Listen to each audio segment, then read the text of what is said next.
दोस्तों, आप सभी को मेरा नमस्कार। आप सुन रहे हैं बुक ऑडियो, किताबों और कहानियों की बोलती दुनिया। बुक ऑडियो आपके लिए लेकर आया है पूनम अहमद द्वारा लिखित कथा संग्रह कुछ इस तरह, जिसे सुनेंगे आप मेरे यानी आकांक्षा मधुर के साथ। प्यारे दोस्तों, इस कथा संग्रह की पहली कहानी है दिल चाहता है। तो आइए शुरू करते हैं ये कहानी। जुलाई का महीना है। सुबह की सैर से वापस आकर मैंने कपड़े बदले।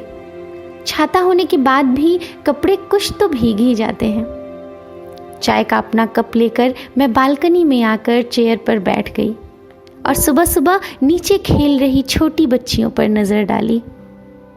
मन में स्नेह की एक लहर सी उठी। बहुत अच्छी लगती हैं मुझे हंसती खेलती छोटी छोटी बच्चियाँ। जब भी इन्हें देखती हूँ दिल चाहता है सब छोड़कर नीचे उतर जाऊं और इन बच्चियों के खेल में शामिल हो जाऊं, पर जानती हूँ यह संभव नहीं है। इस उम्र में बारिश में भीगते हुए छोटी बच्चियों के साथ पानी में छपाक छपाक करते हुए सड़क पर कूदूंगी तो हर कोई मुझे पागल समझेगा, कहेगा इस उम्र में बचपना दिखा रही है, खुद को बच्ची समझ रही है। अब अपने मन में छिपे बच्चे के बचपन की इस कसक को दिखा तो सकती नहीं। मन मारकर बच्चियों को खेलते देखते रह जाती हूँ। कितने सुहाने लगते हैं इनके ये खेल, कितने भरोसे के साथ हाथ पकड़ते हैं ये एक दूसरे का।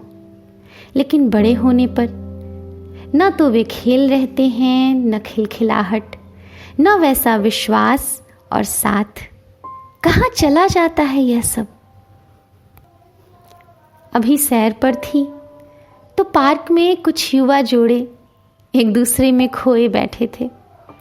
मुंबई में जगह की कमी शायद सबसे ज़्यादा इन्हीं जोड़ों को खलती है। सुबह सुबह भी लाइन से बैठे रहते हैं।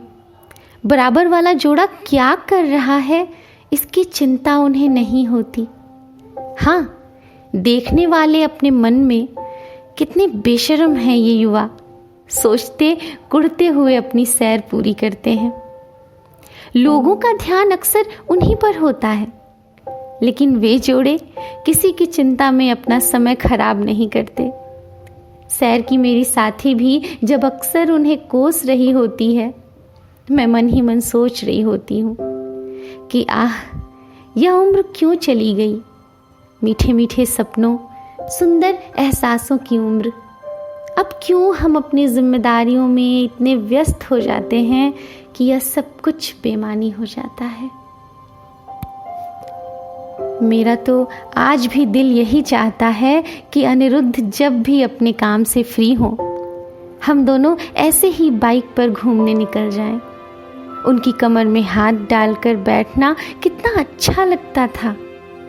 अब तो कार में गाने सुनते हुए, कभी चुपचाप कभी दो चार बातें करते हुए सफ़र कटता है और हम अपना काम निपटाकर घर लौट आते हैं।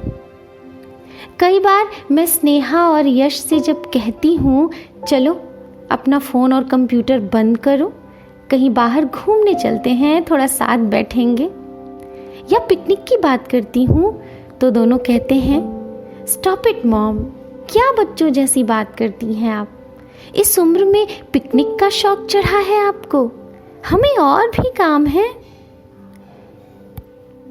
मैं पूछती हूँ क्या काम है छुट्टी के दिन, तो उनके काम यही होते हैं, सोना, टीवी देखना या अपने दोस्तों के साथ किसी मॉल में घूमना।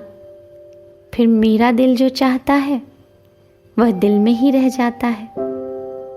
कॉलेज से लौटती हुई अपने घर जाने से पहले सड़क पर खड़ी लड़कियों को कहे लगाते देखती हूँ तो दिल चाहता है अपनी सहेलियों को बुलाकर ऐसे ही खूब दिल खोल कर हंसूं, ठहाके लगाऊं। लेकिन अब न वे सहेलियां हैं न वह समय। अब तो हम मिलती भी हैं तो बस पति और बच्चों की शिकायतें, अपनी अपनी बीमारियों की, महंगाई की, रिश्तेदारों की परेशानियां। क्यों हम ऐसे खुश रहना, बेफिक्री से समय बिताना भूल जाती हैं। पिछले संडे की बात है। अनिरुद्ध नाश्ते के बाद फ्री थे। मैंने कहा, चलो अनी, आज कार छोड़कर बारिश में कहीं बाइक से चलते हैं। फट से जवाब आया, पागल हो गई हो क्या नीरा?